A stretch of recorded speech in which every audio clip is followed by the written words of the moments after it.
അയ്യപ്പൻകോവിൽ വില്ലേജിലെ 3 ചെയിനിൽ റവന്യൂ സംഘം ഭൂമിയുടെ സാറ്റലൈറ്റ് സർവേ നടപടികൾ ആരംഭിച്ചു.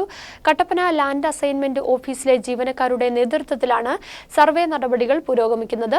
3 ചെയിനിൽ പട്ടയം നൽകുന്നതിന്റെ ആദ്യ പടിയായാണ് സർവേ ആരംഭിച്ചിരിക്കുന്നത്. റവന്യൂ മന്ത്രി ഇടുക്കിയിലെത്തിയപ്പോൾ നടന്ന യോഗത്തിൽ 3 ചെയിൻ പട്ടയ വിഷയം ഉയർന്നു വന്നിരുന്നു. ഇതേ തുടർന്ന് 3 ചെയിനിലെ ഭൂമി അളന്നു തിട്ടപ്പെടുത്താൻ കളക്ടർക്ക് നിർദ്ദേശം നൽകിയിരുന്നു. തുടർന്നാണ് ഭൂമിയിൽ സാറ്റലൈറ്റ് സർവേ നടത്തി ഭൂമി അളന്നു തിട്ടപ്പെടുത്താൻ സർവേ വിഭാഗത്തിന് കളക്ടർ നിർദ്ദേശം നൽകിയത്. കട്ടപ്പന LA ഓഫീസ് അധികൃതരാണ് സർവേ നടപടികൾ ആരംഭിച്ചത്. ആദ്യപടിയായി കാഞ്ചിയാർ പഞ്ചായത്തിലെ 3 ചെയിനിൽ സർവേ നടപടി പൂർത്തിയാക്കിയാണ് അയ്യപ്പൻകോവിലിലെ 3 ചെയിനിൽ സർവേ ആരംഭിച്ചത്. സർവേ വിവരങ്ങൾ LA ഓഫീസിൽ നിന്നും താലൂക്ക് ഓഫീസിലേക്ക് കൈമാറും.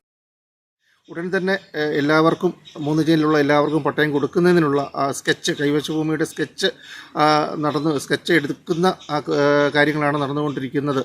അത് നമ്മുടെ ഈ ഇടുക്കി ജില്ലയിലെ അയ്യപ്പൻകോവിൽ ഗ്രാമപഞ്ചായത്തിലെ പഴയകാല എല്ലാവർക്കും ആശ്വാസകരമായ ഒരു കാര്യം തന്നെയാണ്. അതിൽ ആദ്യഘട്ടമെന്ന നിലയിൽ അയ്യപ്പൻകോവിൽ ഗ്രാമപഞ്ചായത്തിൽ തോണിത്തുരി ഭാഗത്ത് മുതൽ, അതായത് തീരദേശത്തിൻ്റെ ആ ഭാഗം മുതൽ ഇന്ന് സർവേ ആരംഭിച്ചിരിക്കുകയാണ്. അത് എല്ലാവർക്കും സന്തോഷകരമായ ഒരു കാര്യമായി തന്നെയാണ് തോന്നുന്നത്. കാഞ്ചിയാർ അയ്യപ്പൻകോവിൽ വില്ലേജുകളിൽ പട്ടയം നൽകാനായി ഇത് 2ാം തവണയാണ് സർവേ നടത്തുന്നത്.